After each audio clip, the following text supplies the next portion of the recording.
Hi, and welcome again to Young Generation Presents. We have a good guest here today. Her name is Michelle Barrentes Vela, running for Bexar County Constable, Precinct 2. Welcome. Thank you. Thank you for inviting me to here today. First thing, I'd like to tell you thank you for coming on the show. And Precinct 2 is also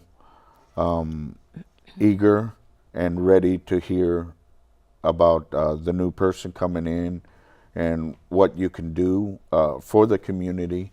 I noticed you've been in office a while, and for where you're at right now, and I'd like to know a little bit about yourself. And Yes, sir. All right. Well, I've been a resident of Bexar County for almost 21 years, and I've been married for 22 and a half, give or take. I am a mother of 6 children, including 2 stepchildren. So we have a large family. And well, I've been with Precinct 2 for 3 years until recently when I decided to seek the actual seat of the Bexar County Department. And here I am campaigning, getting to know my community, putting the word out there of who I am and what I'm about. And always welcome the community to come over. I have an office on Bandera in Leon Valley, and I have open door policy. So again, it's community come in, get to meet who I am, get to know who I am, ask questions. I have, again, the open door policy. what made you start in law enforcement, as you want me to call it? But Okay. what made you start? Where did you go to school? How did it all happen? Okay. Well, I originally went to school to be a paralegal. So I am a certified paralegal. I've always had a call for law. That's just me. And since a child, I've always wanted to be an officer. And the calling came one day again. So I decided to go ahead and go into the police academy. I went for all the training and qualifications that I need to become a police officer. And then I came out, seeked the department, got commissioned, and I had, of course, to get all the training and knowledge that we as officers need in order to be more effective out on the street. So yes, sir. Wow, that's pretty good. And what area do you, I guess, patrol, or what What part? divisions I've Yeah, worked? yes, ma'am. I've worked, I've worked traffic units, I've worked warrant units, I've worked the civil process unit. So as far as the constable's perspective, I do bring the deputy constable experience to my community. Again, I've mentioned I was with Precinct 2 for the past 3 years, so I got to see the ins and outs of what goes on within the department, what are the concerns and the issues, and what needs to be addressed out there. So I bring that insight also with me, and again, I'm out here campaigning, and what I'm wanting to bring to Precinct 2 is more community policing. I think that's very important. That's something that we don't have currently as effective as I think it should be. The community is, well, they're the ones that give us support. They're the ones that come out. There wouldn't be any elections if we didn't have our community to put us into those seats. So their voices are very important, at least to me, to hear their concerns. So, I've had individuals come up to me, they do have concerns of Precinct 2, and they are looking for someone that's going to be able to address those concerns and be involved with the community, as well as be effective within the department. And one of them is bringing the strong leadership. That's something that's been a major concern to a lot of citizens. Are you going to bring that strong leadership to the department? Because a lot of members feel that, that is lacking right now. And of course, like I said, I've worked every law enforcement division probably within a constable's office. So I think it's very important that to be more effective, you need to know every aspect of that department, as well as, again, being involved with the community and hearing their concerns. Because at the end of the day, yes, we put on a badge, but we're here to actually serve our community. And that's what I bring here. Wow, it's really touching. Earlier, I had a show with Nathan Buchanan. This is something, and I know I'm going to get phone calls, but people, how would you contact or interact with the community? Okay. How would it be, when you become the precinct two? Remember, she is going to win. Yes. What would you do with the community to open up their hearts and questions like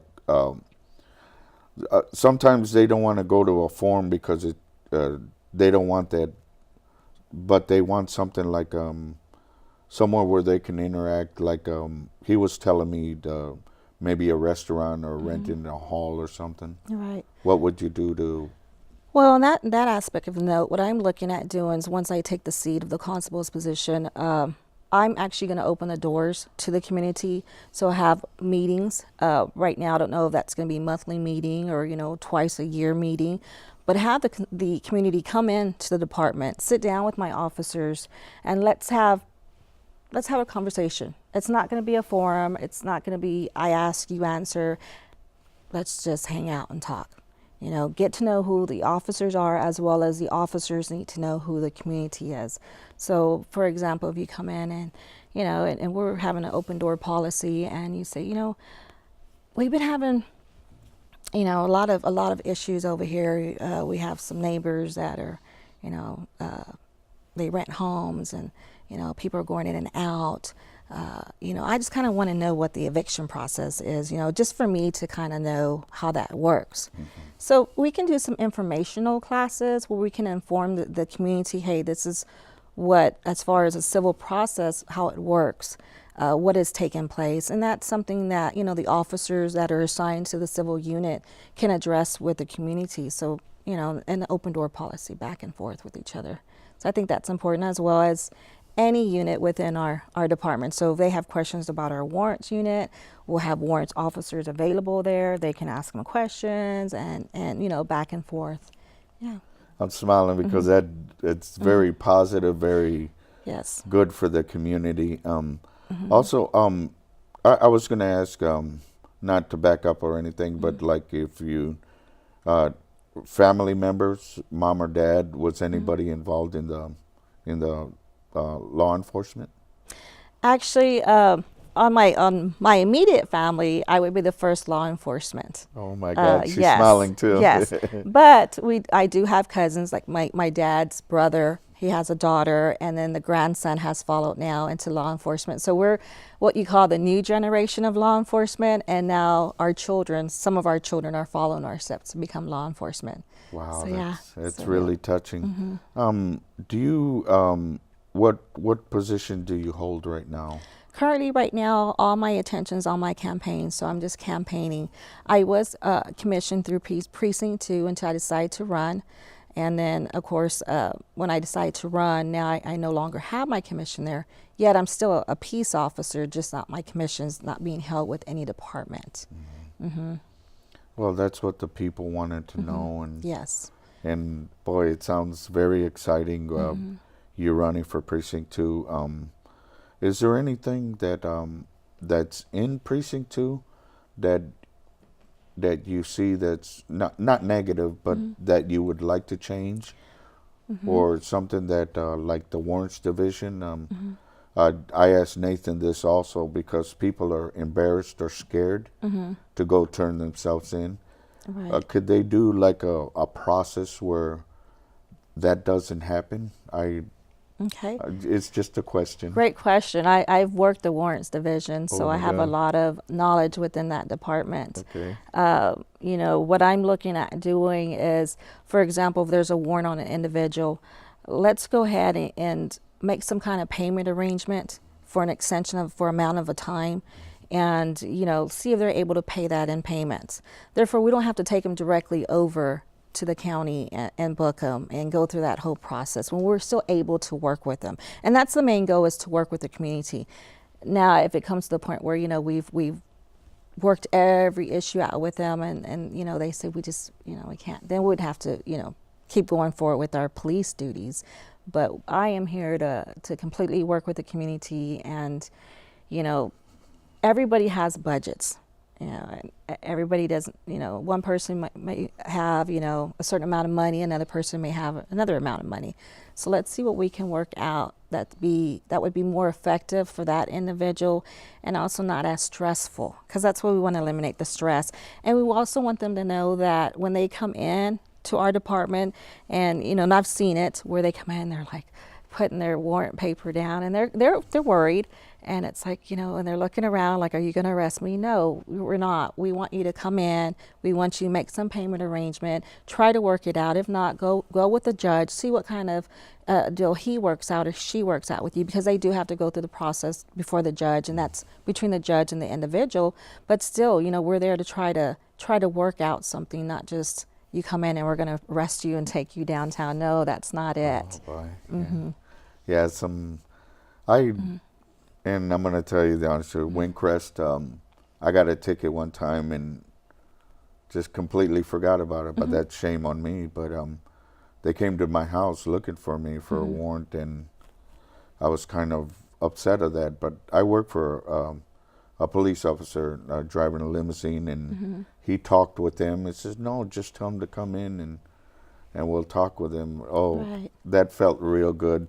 That's why I asked this too, you know, and I did a payment plan, and I got, but you know, you can't cross the yellow double line. You can't go around the car, you know, so that I was at fault of that. But that's what the people fear the most, and I'm glad you came out with this. And I also know Mr. Nathan Buchanan also said that they would do something to not, you know, so it could prevent jail time. And you'll Right. probably, whenever you do have your gatherings or cookouts or whatever, people seeing the show will probably come to you and tell you, well, I'm that person that had the warrants. Thank you for, you know, and everybody makes mistakes. But like you said, and that's one thing the people in Precinct 2 should understand, you know, if you try to get a hold of them and try to get it done and they don't go for it, well, then there's Right. going to be the handcuffs and jail time. But I appreciate that information that Precinct 2's got to know about, and I'm glad you're running for it because, you know, it's a good position. I wish I could do something, but I'm Well, okay where I'm at. you know, there's so much potential within the department. You know, there has, well, equality. Let's look at equality within law enforcement. I think that in any career choice, whether it's in law enforcement or, you know, you decide to be a judge or a doctor, equality means a lot for both male and female in any workforce environment, you know, whatever you choose. Currently, right now, as far as in law enforcement, we don't have that equality there. And that's something that I'm wanting to open the doors for other females to see that, hey, here comes this woman and she's stepping up to the plate and she decided to run for constable. Why can't I do that? I can do that too. And let's keep that going for any woman. And, you know, and there's good male officers out there too. It's just all about equality for everybody. And when I would win the seat, I would be the first Hispanic female Bexar County constable here in San Antonio. So it opens doors for many female officers or many young women that are seeking law enforcement division. Are you gonna? Is there any way you can? There's also some people in the education part that want a person to come and show them that there's a availability for Yes. women, like in schools. Would there be time or somebody in your department that would do that? Yes, I am looking at different ideas, different options of how we can get out there with the community. Again, that would be come back to the concerns and the needs of the community. So yeah, definitely, you know, personally, I would love to go out there and talk with these young individuals and say, hey, you know what, nothing's impossible. You know, once you set your mind to it, nothing's impossible. And education is a door to many other doors. Wow, that's real good. I know you have a person supporting you and helping you in your Yes. run for Bexar County Precinct 2. What's his name? Actually, it would be my husband, Carlos Vela. He has been a great support throughout this whole campaign. He's been right there by my side. So I thank him very much. And he's also a very busy man because he has his own business. He has a car lot, which is Ruben's Auto Sales. And so he's very busy, but he still finds the time to come over and spend, with me and help me in my campaign and support me. And so, yeah, it's been really nice. Well, I need his number. I got to talk to him. Yes. No, I'm just kidding. But it's great. Would there be like, I know some people can't make it out. Maybe the seniors, maybe they're too old to get out to the cookouts or stuff like that. Would you be willing, not willing, but available to go to, like, maybe in Precinct 2, there's because I talk to, I do the wheelchair for Long Star EMS, and they asked me, well, we'd like to hear people in office what they can do for us. Right. Would you be available,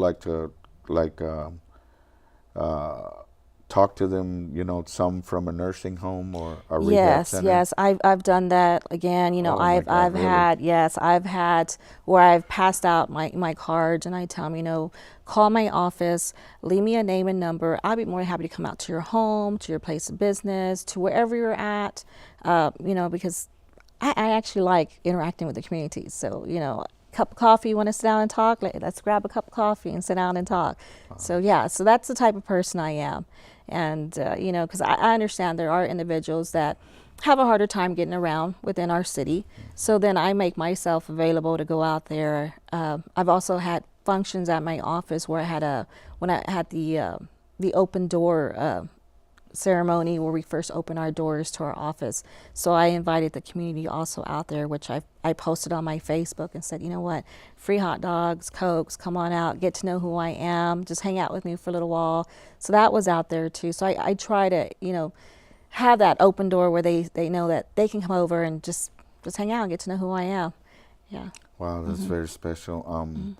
Also, Precinct 2, could you tell us the boundary, the location of it? Some people don't know if they're Precinct 3, 2, or 1. Right.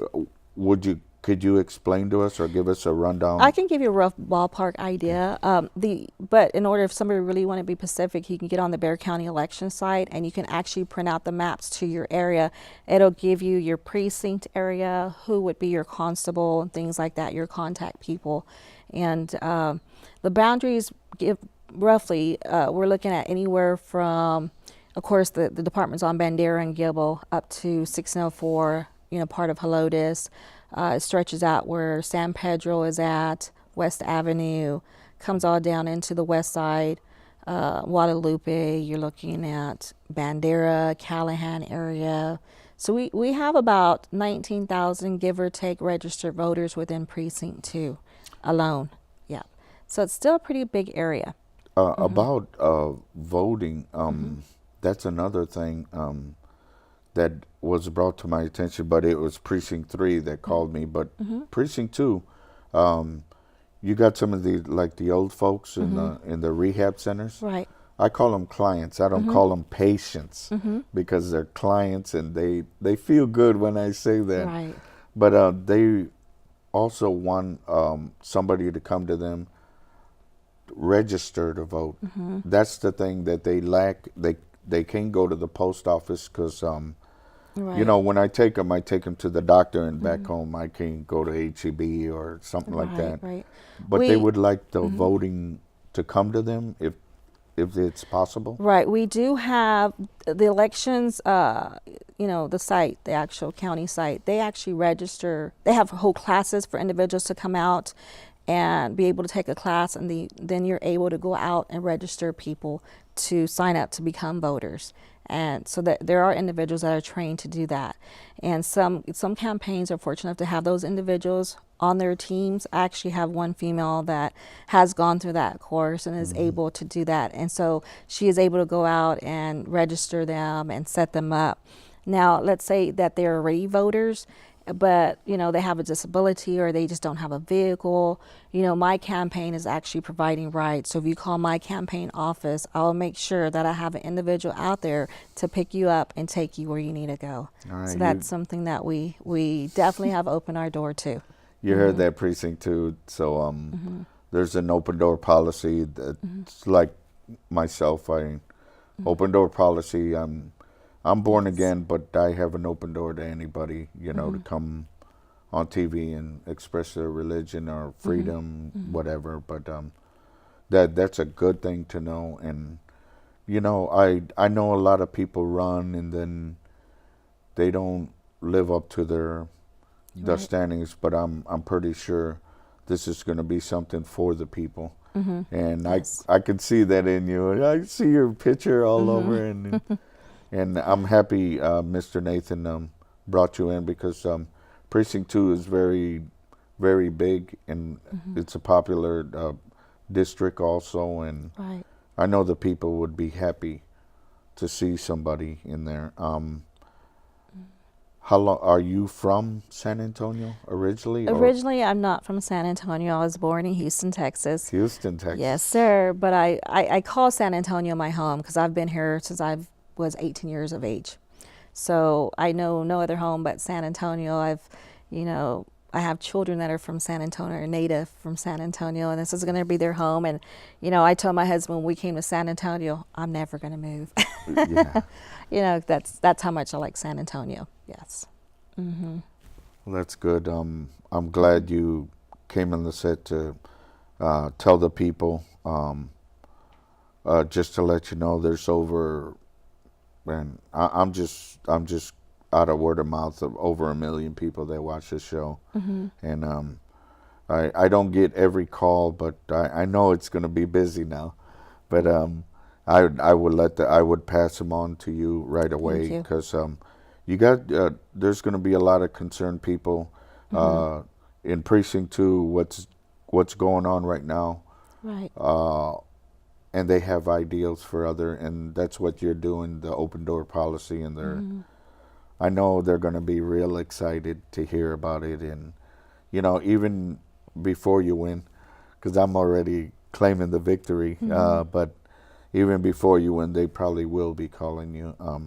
Her information will come up on the set at the end of the show, but so another, do you have? Is it like where you're working right now? You're not in the. You're still a peace officer, right? I'm still a peace officer. I'm just not commissioned through any department right now.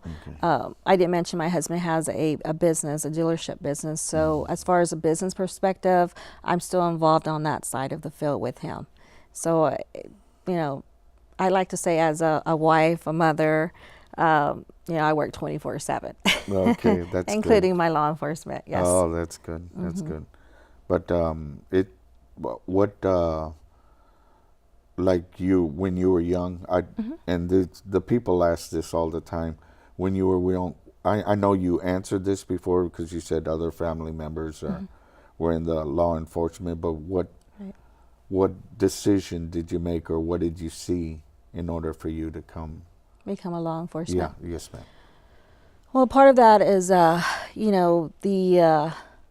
see an officer makes a big impact on an individual, a big impact on our community, because we are some of the first individuals that you see that, as far as responders coming out to your home or a need for, we may attend, a child's school event, and that's one of the things I do, Officers in Blues Day at my son, God. which is Kobe Glass, hello. And so, we are an example. And I, as a young kid, I saw that, and I said, here's these individuals. They put on these uniforms, but besides that, they actually touch individuals. They can make a difference in positive ways, not just just showing up for work. Yeah. Wow, I didn't know you do that, and that's something that even Precinct 2 would Yes. appreciate. Would there be like I'm talking about the like when people leave their house. Like I asked Nathan this also. they leave like to go visit somebody out Right. of state, and their house is going to be left alone. Mm-hmm. Would there be some kind of thing? Would they let you know? Yeah, that's actually something that I would love to open up and look at. For the individuals to actually be able to call the office, say, hey, I'm going to be out of town for a week or for 2 days or over the weekend. Could you do a drive-by with one of your officers? Yes, that would be something I would be more than willing to do in my department. And that's something that I've looked at, having the officers, or should I say the deputies, not only patrol the main streets, but you know what, guys, let's start getting into the communities. Let's start getting into the neighborhoods, going through those little side streets, have your windows rolled down, listen to what's going on. So yeah, so definitely, yeah, that would be, something that I would love to consider there. Also, the community, would they, like when that person's gone, would they be informed by you also? Because they do that, like 5 or 6 homes, they do like a neighborhood watch. Could they be involved with you? That is something, again, I have so many ideas for precinct too. Community watch is one of them. I've had individuals from associations come up and say, you know what, if we have could you put on or do a presentation about, what can we do for our community watch. So that's something that I am looking at, getting some officers maybe assigned for that, to get out into the communities, to show up for the associations, give them some insights of, what the positives are and what the negatives are as far as community watching. So yeah, definitely. Wow, that's very interesting, very nice. You heard it from Michelle Barentes Vela. She's running for Bexar County Precinct 2. And like I say, she has her email address and her phone number up there if you'd like to give her a call or go on Facebook or email her. You can do that. Would you like to say a shout out to anybody? Well, I'd like to say thank you, sir, again for having me today. No problem. Thank you, Nathan Buchanan, for inviting me here today. I appreciate that. And community, I reach out to you once again. I seek your support and your vote. You've helped me from the primaries to move out of that into the runoff. The runoff dates now are May the 16th to the 20th and the 24th. So please keep those the voting dates in mind and come back out and vote, and let's make history. First Hispanic female Bexar County Constable. Thank you. All right. Well, you heard it from Michelle Barentes Vela here on our show, and I want to thank everybody I want to thank Nathan Buchanan for the prayer for the opening. Always put God first, and I want to thank your husband. His name again? Carlos Vela. Okay, I'm going to talk to him as Okay. soon as. But it's a good thing, I heard about his positive side that when he sells the cars, people come back. Right. And that's what they want to, they want to hear, a positive note. Yes. And that's what Precinct 2 is going to have, Right. and you brought up some ideals that you will probably get phone calls because people are happy to hear about it. And they know somebody cares about, like the voting, even for the seniors, and, to interact together, like in cookouts or, Exactly. events together. I want to thank, right here at the public television, the new studio. It's wonderful here. And I want to thank Long Star EMS, where I work. Right. They let me come out here. Mondo, Anthony, Brenda, Yvonne, everybody's been supportive. Hey, you want Monday off? Well, That's good. they Yeah, help that's me really out. good. But I want to thank you for coming out. And I know when we see you in office, we'll still be interacting, talking with each other. Definitely. Yes, sir. And community, this is what it's for, Precinct 2. Yes. We got Mrs. Vela right here, and we'll see you on the next show. Thank you for everything you've done. Thank you, and God bless.